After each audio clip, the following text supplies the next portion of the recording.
अस्सलामुअलैकुम, आप देख रहे हैं होराइजन न्यूज HD। खबर शामिल करते हैं साहिवाल से पुलिस थाना फतेह शेर की कार्रवाई। 1700 ग्राम चर्स, 20 लीटर शराब और नाजायज असला बरामद। DPO साहिवाल सादिक बलोच की हिदायत पर साहिवाल पुलिस का जराए पेशा नासिर के खिलाफ क्रैकडाउन जारी।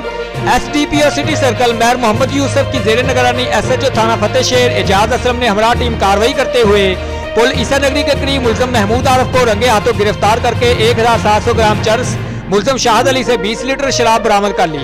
एक और कार्रवाई में मुलजम मोहम्मद बिलाल से नाजायज असला पिस्टल 30 बोर बरामद करके मुलजमान के खिलाफ मुकदमा दर्ज कर लिए।